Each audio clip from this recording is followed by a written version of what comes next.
Cabinet Secretary, you have the floor. Okay. Thank you. Can you hear me? Am I audible? Thank you. Good morning, everybody. The Right Honorable Raila Amolo Odinga, friends from the media, ladies and gentlemen, good morning. I am pleased to have you all here. Thank you for turning up. Today, I want to update the nation on the status of Kenya's candidacy for the African Union Commission Chairmanship. But before I proceed, let me thank the Right Honorable Raila Amolo Odinga for the fruitful meeting and progressive discussions we have had this morning. As you already know, the Right Honorable Raila Odinga is Kenya's candidate for the chairmanship of the African Union Commission in the elections slated for February next year, that is 2025. Ladies and gentlemen, on this, we have a visionary leader to fire up the African Union to greater levels. The Right Honorable Raila is a Pan-Africanist who naturally espouses the Think Africa above all guiding principle of the AU Commission. Indeed, he holds dear the African Union's ambition of being a people-centered organization.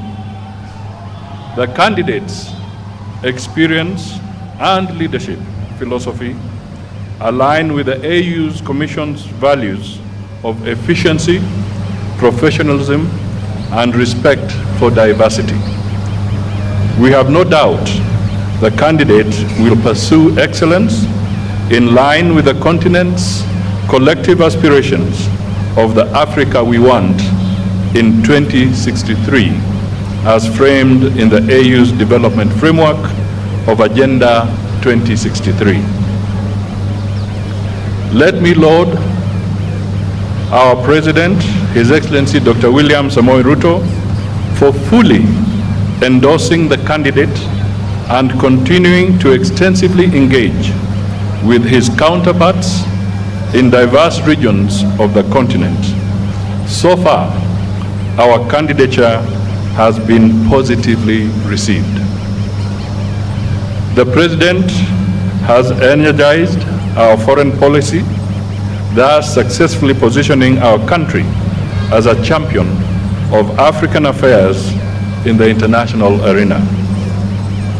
As the Cabinet Secretary for Foreign Affairs, I continue to amplify the President's Track 1 diplomacy by engaging my counterparts across the continent. We do all this for the good of our people, Kenya's national interest, and the prosperity of our continent. Ladies and gentlemen, based on the principle of interregional rotation, this is the time for Eastern Africa to nominate a candidate for the position of African Union Commission Chairperson. Therefore, as per the schedule of the AU elections calendar, the deadline for the submission of the regional nominations to the AU Commission is 6th August 2024, 2 months from now. Overall, the campaigns are led by the state with highly experienced and knowledgeable officers. The State Department for Foreign Affairs has established a campaign secretariat which includes the candidate's strategy team. The secretariat will prepare all the briefs for use by the candidate, develop campaign materials, including digital presence, and prepare for the public debate to be broadcast live to African citizens. This will take place 6 months before the election date. Currently, the team is firming up preparatory and application documents together with requisite translations of the resume into 6 AU languages. That is French, English, Kiswahili, Arabic, Portuguese, and Spanish. This should be ready for submission to the AU Secretariat by the end of June 2024. An empirical campaign strategy has been developed which includes identifying opportunities, challenges, and risks that our candidature faces. Additionally, the campaign involves outreach programs to capitals of AU member states, briefing of Kenya missions abroad, and engagements with diplomatic corps in Nairobi. Kenya is certain that our candidate, the Right Honorable Raila Amolo Odinga, has credentials and the passion to advocate for Africa's interests globally and champion for more opportunities for Africa and her people. I now invite the Right Honorable Raila Amolo Odinga to make his remarks. Thank you.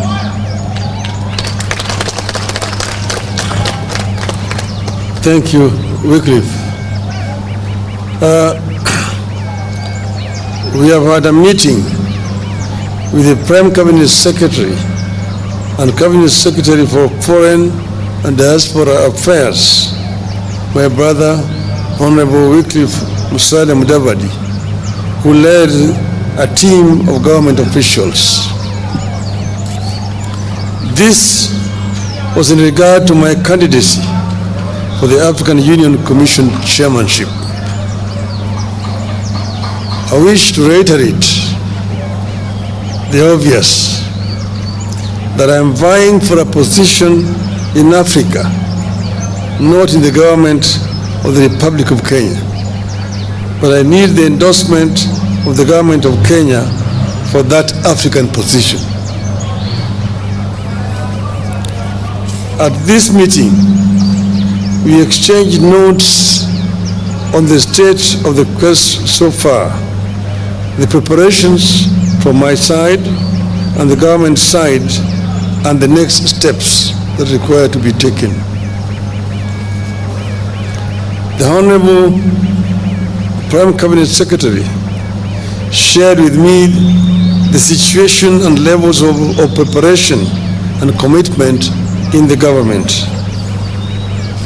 I have been very encouraged by the number of senior government officials offering to be part of this journey, out of an understanding that we are in this as Kenya and not as partisan political parties.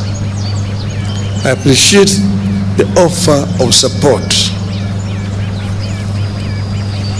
I shared with the government team the situation and my levels of preparation from outside the government.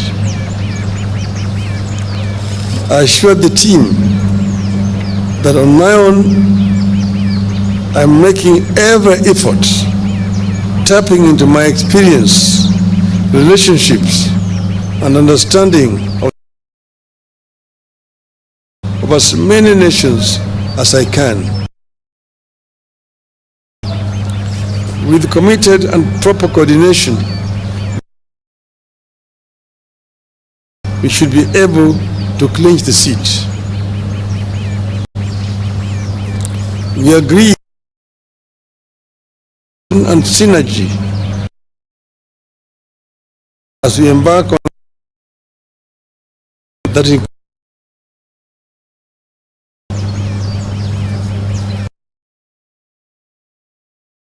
on the need for efficiency, the need to cut bureaucracy, and unveil a well-oiled effort going forward.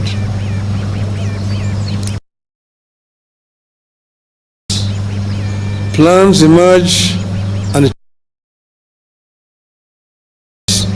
change suddenly, and we need to be able to respond to them as suddenly as they emerge.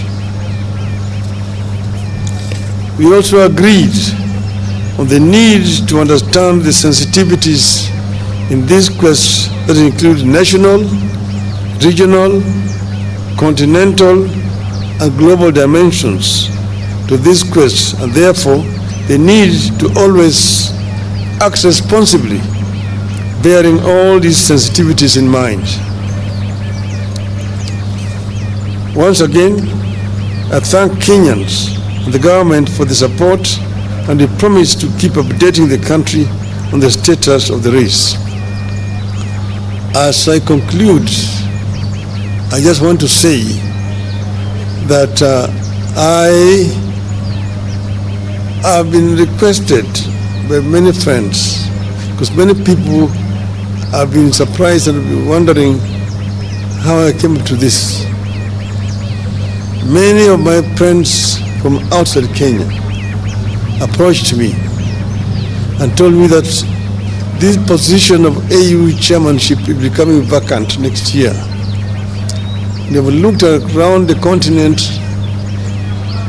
and feel that among the people who may offer themselves, you have the best credentials to take this organization forward. After lots of soul searching and consultations among my colleagues and friends, I made the decision to agree to accept the request. As you know that I had been the African Union High Representative on Infrastructure Development for 5 years. That position gave me an inside picture of what is happening in the AU, what the potentialities are in the AU, what are the challenges, and what are the weaknesses that they exist there. I believe that I have sufficient knowledge and experience to be able to move the AU forward.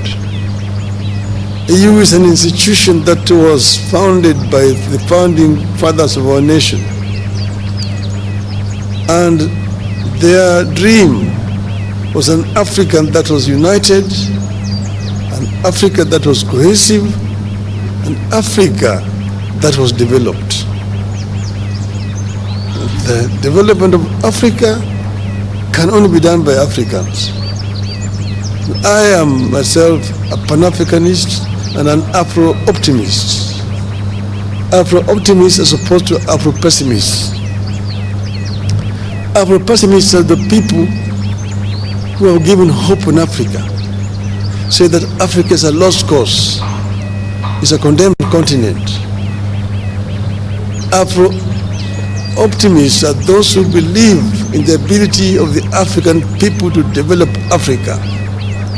That Africa, the richest continent on the planet Earth in terms of resources, is also the poorest in terms of development.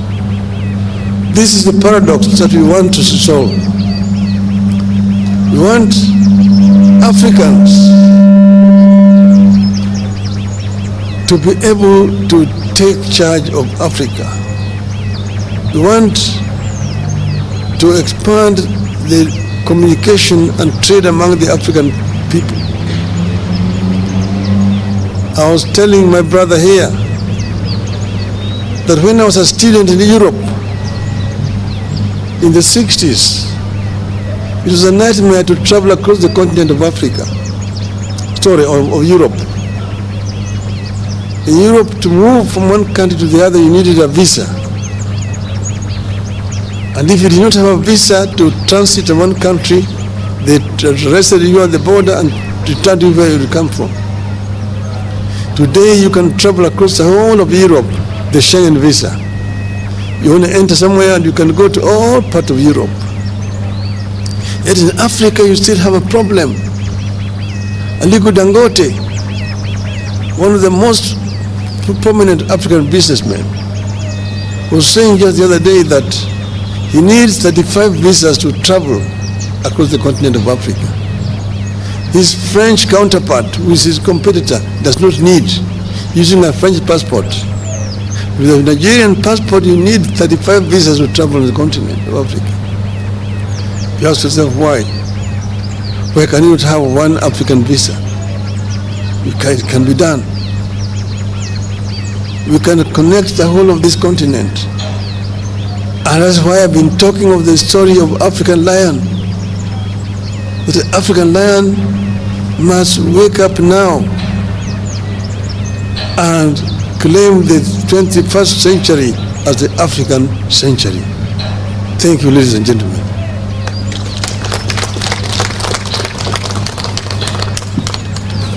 Thank you, the Right Honorable Raila Odinga. Ladies and gentlemen, having listened to Baba, I now wish to make the following concluding remarks. Indeed, despite the world becoming more fragmented and competitive, Kenya believes that multipolarity presents economic and geopolitical opportunities for Africa.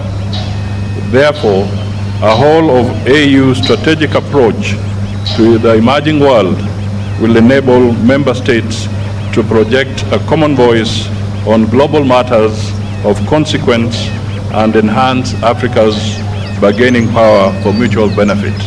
And indeed, the Right Honorable Raila has summed this up.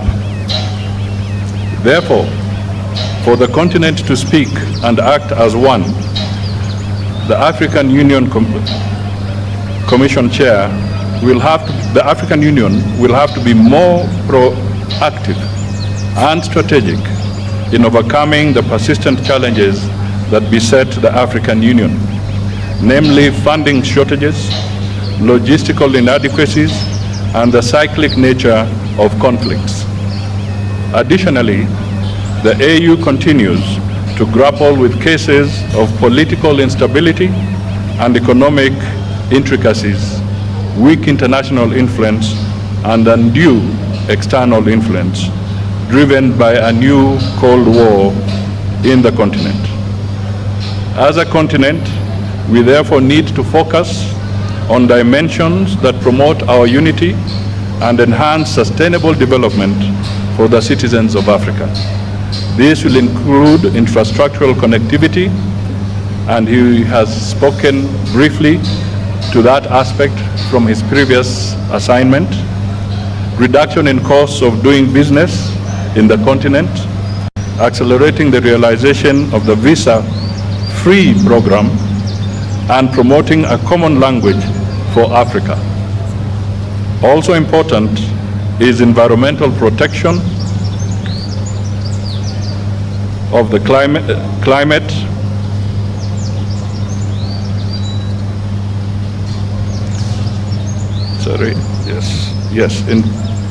environmental protection of the climate.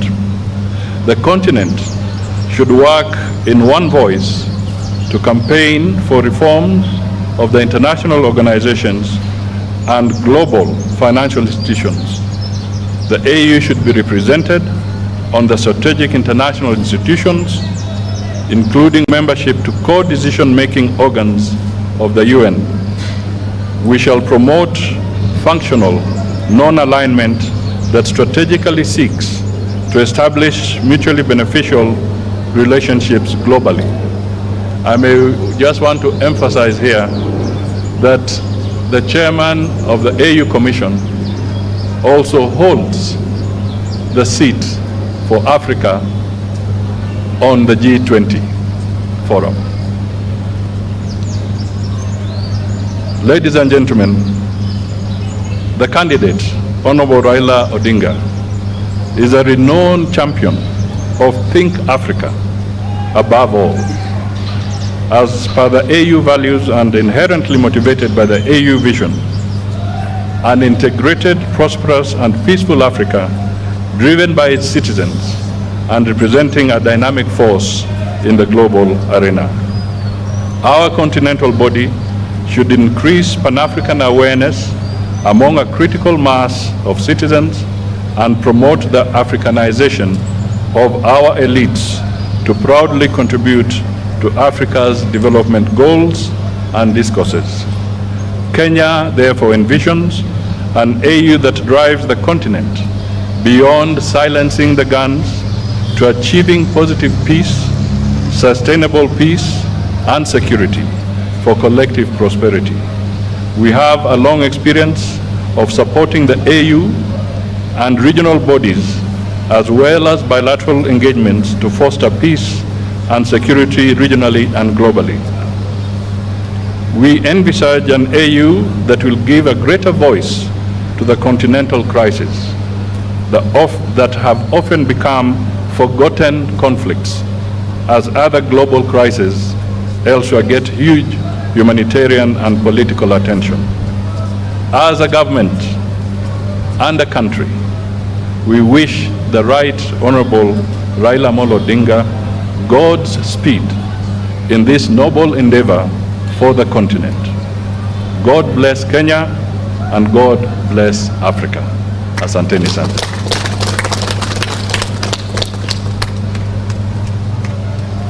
Asante sana. There could be just a few questions. Thank you, Excellency. We'll have a few questions. We have Brenda, step forward.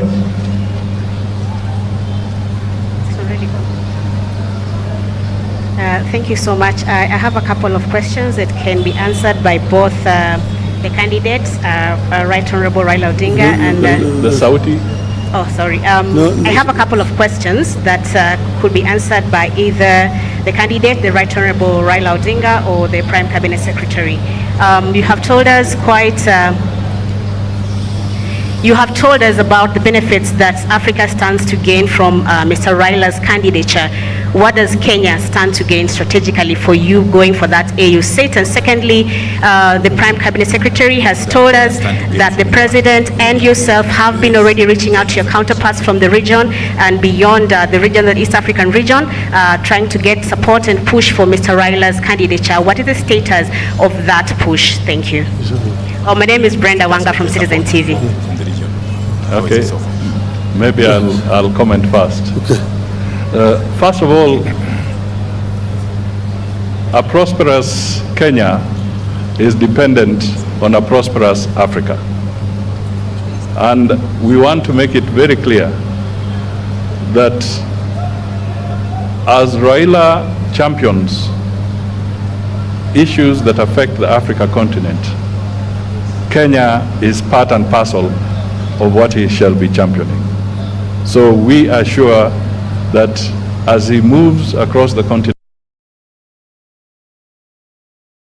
the second aspect of it, from a Kenyan perspective, we must look at it also as this is not a localized issue. It's not. This is a national interest for the people of Kenya to the African continent. And as I said, we see an embodiment of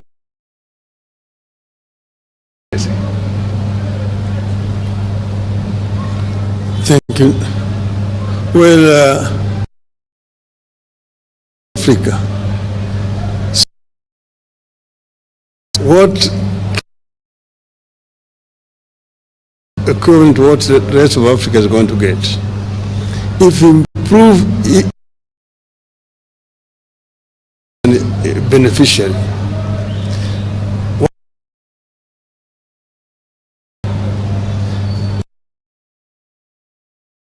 that's only 15%. Inter-European trade stands at 70%. Intra-Asian trade is now in South America.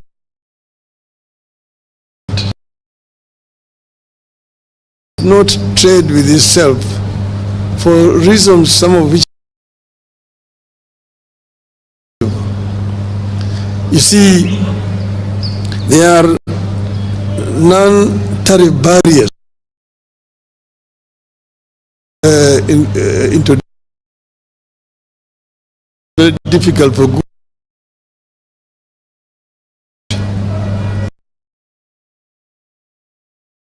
structure challenges that makes it very difficult for Africa to trade with itself. You know, Africa continent 2 years old, but still very little of these two. As the High Representative, I realized the challenges. Like you've been talking about intra-African highways, the Cape to Cairo, the Dakar to Djibouti, Dakar, Lagos, Lagos, Mombasa, and so on and so forth. We've been talking about the continental high-speed railway network. One, Beira to Walvis Bay. One, the old Benguela line, Lobito to Lubumbashi. The other one is the high-speed railway along the coast from Lagos to Cairo.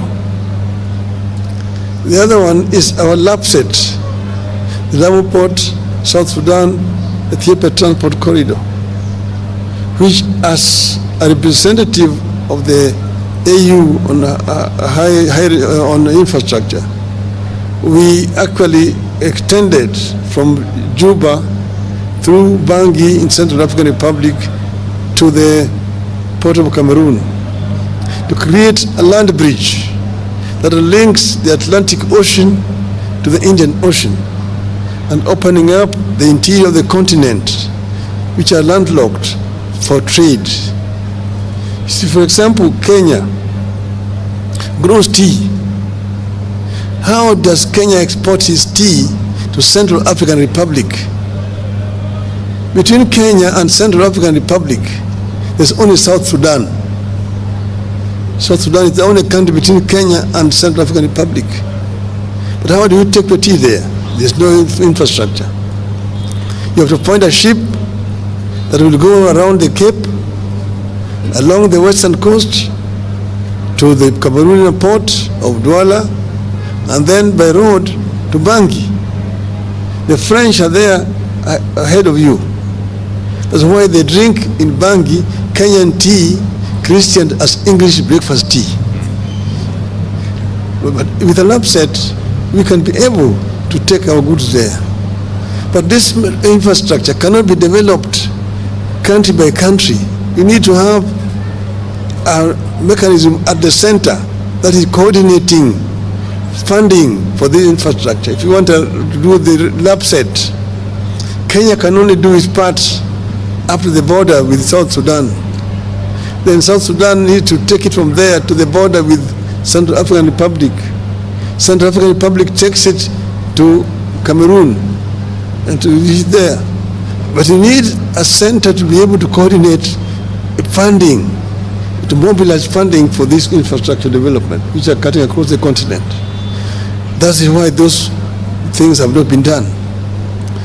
That's why even the trans-African highways have not been done, and so on. So, getting there, we are also talking about the high-speed fiber optic network connecting all the African capitals.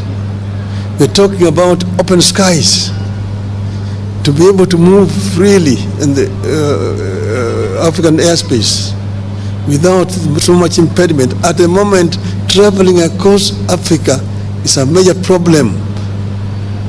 Recently, when I was going to the funeral of the president of Namibia, we chartered an aircraft here.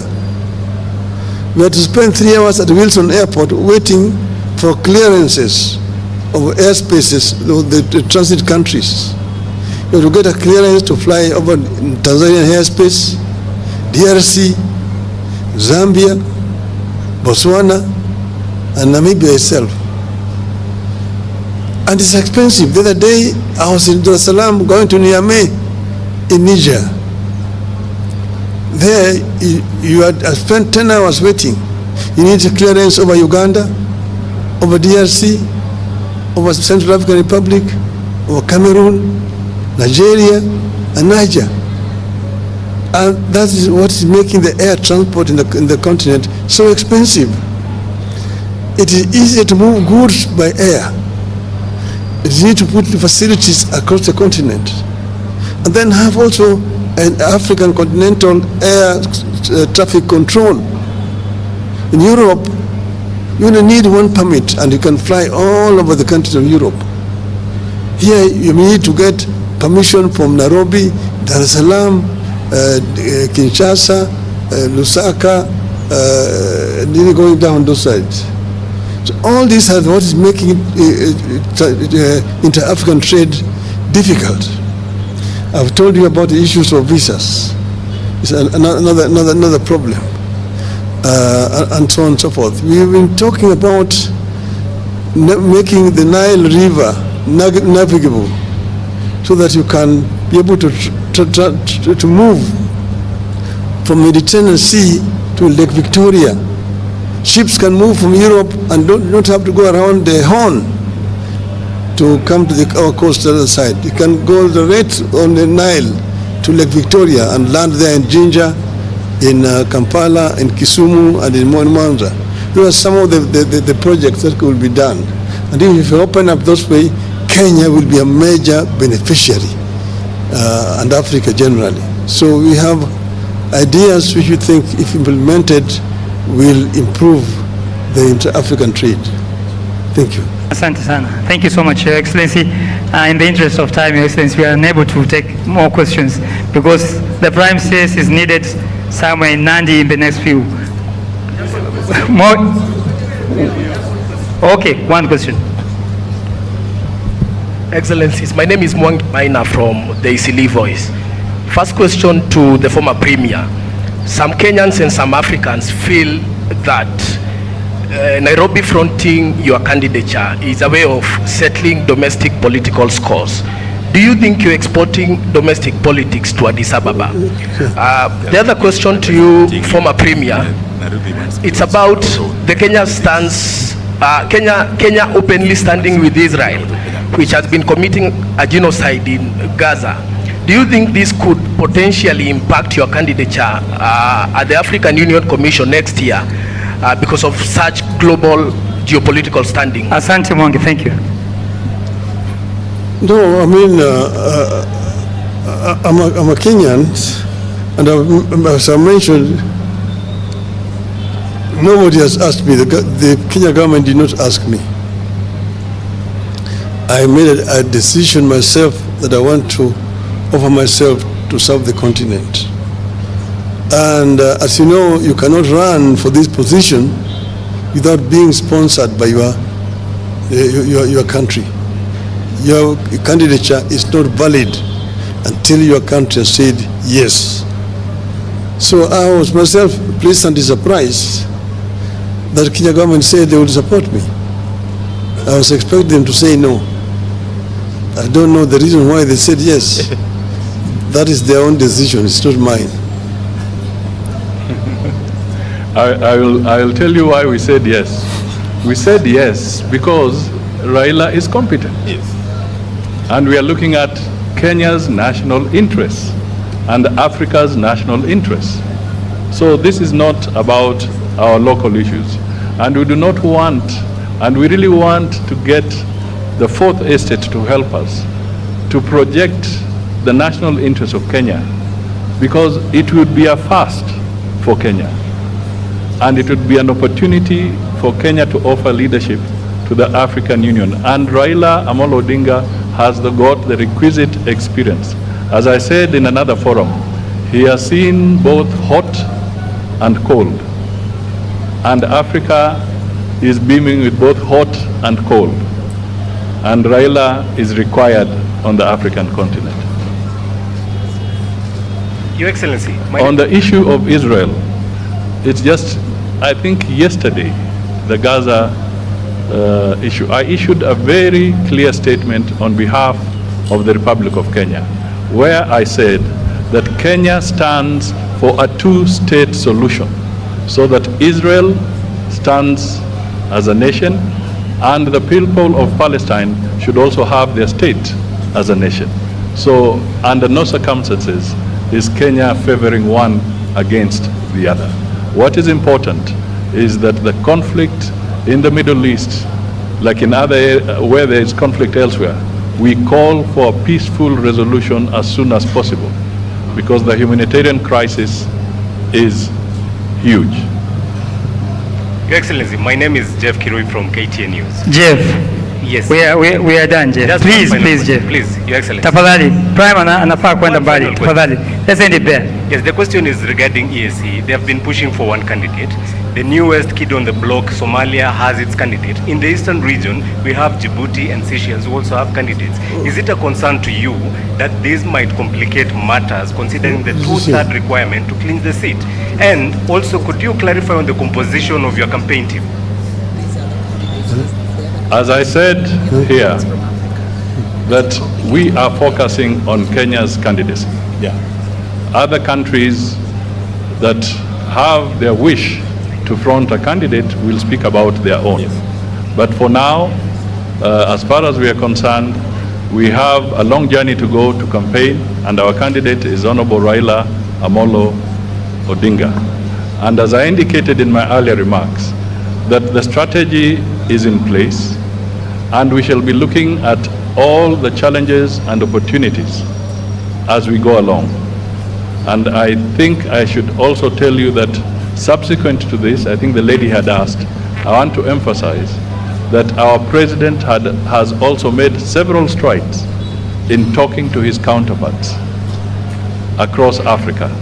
And all that, I'm sure, will count for something in the next few months. Thank you. Thank you very much, ladies and gentlemen. We are now going to the next session, photo session, very quickly. Can I be assisted to move the podiums, please?